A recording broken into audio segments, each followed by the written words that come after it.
I had to work with clusters that were around 10% of the student body, and oftentimes those clusters were the students who were doing poorly, and they were less likely to come talk to someone about math if they're doing bad in math. So it was kind of hard to get information from a lot of these clusters, but they were more balanced in size, and she somehow was able to get more interviews, so it was a little easier to determine what they were. And that was influenced by the fact that that was a college algebra class versus a calculus class. College algebra is a lot more people have to take that from. Yeah, that's another issue as well. So yeah, with Calculus 1, you're almost certainly in some sort of STEM major. It's the rare human that takes Calc 1 just purely for fun. But with college algebra, it's a university requirement. So you're going to get a huge, diverse pool of people probably lending to that. You mentioned that 80% of the Calc 1 majors were STEM, were specifically engineering. Yeah. So what role do you think that the way that the school portrays itself to incoming freshmen as, so like say the Colorado School might portray itself as an engineering school per se, plays in the types of students that come in and their perception? Well, so one thing about K-State is, I mean, I don't, this may be contentious depending on what Kansas school you went to, but K-State is often regarded to have one of the stronger engineering programs in the state, at least compared to KU or Wichita State or places like that. So many people come in here specifically wanting to do engineering, which may make up which is why such a large percentage of. Do you think that like this strength of the advertised strength of programs for things like engineering versus like math and arts and science could affect the type of students that calculus? Yeah, I could certainly see that being the case. So based on like that idea, and then my previous experience, and based on what you saw here, the fact that so many of them are coming out of engineering and have that like mindset tool, like we split the traditional and studio college algebra, would it make sense maybe to you to split calculus into a more like pure calculus-y thing, and then like more of like here's calculus applications heavy, like applied math version? So that's something that some schools actually do. Right. And they've found that by and large, I think students mostly just kind of perform the same, whether they go into a specialized one or not. And often this can manifest itself in having an ordinary vanilla Calc 1 and then having an honors Calc 1, which is maybe more intended for math or a lot of times physics majors as well. I mean, well, then there'd certainly be a difference because there's usually some prerequisite for entering that class. But yeah, I didn't really see anything here that would suggest making multiple versions of calculus would be like a particularly great idea, unlike the college algebra situation. I noticed that you found 3 different ways in order to get some of your qualitative data. So you had one where you were sending out basically a request for students to come in for an in-person interview. And then you had the online survey, and then you also physically brought yourself like Muhammad to the mountain kind of in the classroom and asked the students to participate in the survey. If you had to do it all over again, if you could kind of hit a reset button, what way do you think was the most effective just from the subjective level, and which way did you think gave you the most effective data? I think the ease of doing the online survey got me the highest rate. I originally, the very first time I did this, I kind of did this in a dumb way where I sent out a mass email to all of the Calc students, and I just looked like I was spam.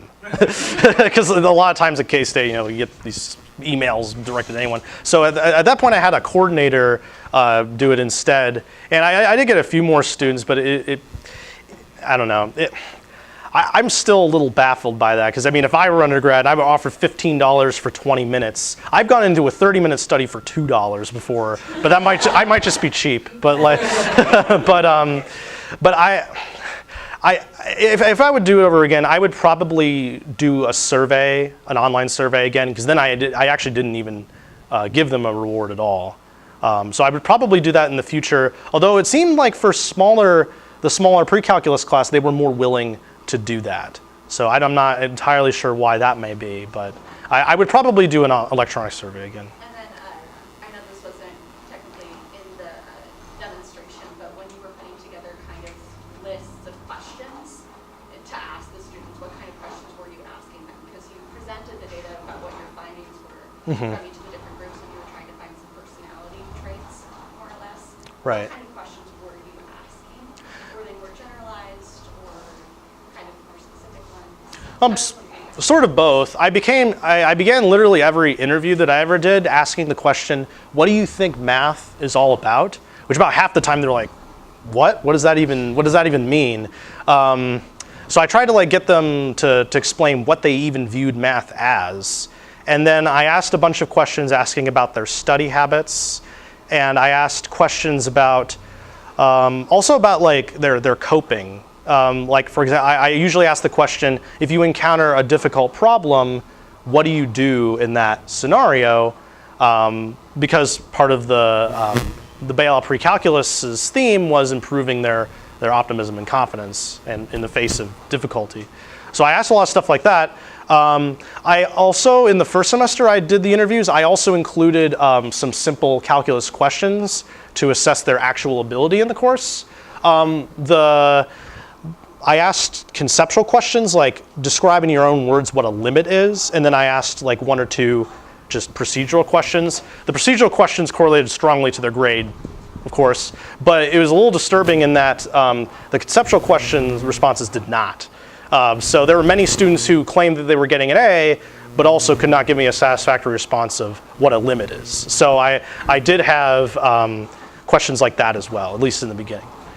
So seeing that the bailout pre-calculus didn't necessarily affect their future in calculus, the grades that they would get, Mm-hmm. do you think that the major benefit from the bailout pre-calculus that they see years on was the development of coping mechanisms, since they were a lot more freshmen or coming into college, they were given those coping mechanisms that allowed them to, again, consider a math class and take the emotional step of potentially approaching failure again? Yeah, I would say that's like if I had to give my opinion, I would say that's the primary benefit of bailout pre-calculus. I mean, there were students who did go on to do other math classes and they did well in them. All 5 of the people that said they did go on to further math passed their classes. So there was that. Although, yeah, a lot of, like I said earlier, a lot of them just elected to not even continue with Calc 1.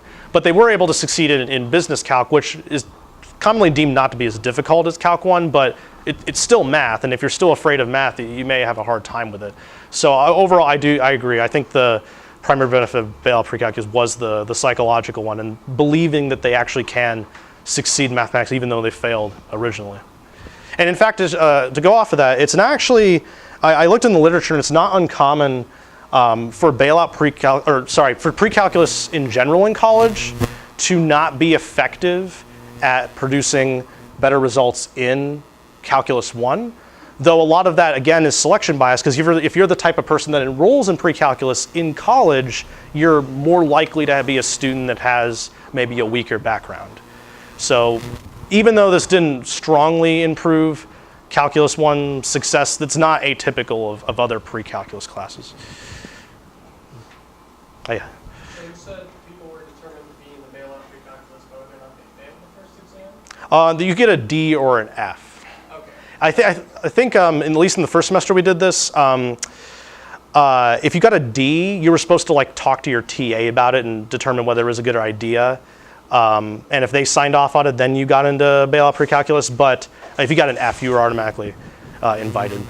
So if you got a C or higher, though, yeah. Because you mentioned that you were able to predict a lot of the students' success in the class by how well they did on the test. Mhm. 68 or around there was going to have a much lower chance of passing. So is that, were those also the type of people who were put into, like, requested to bail out? Yeah, that was,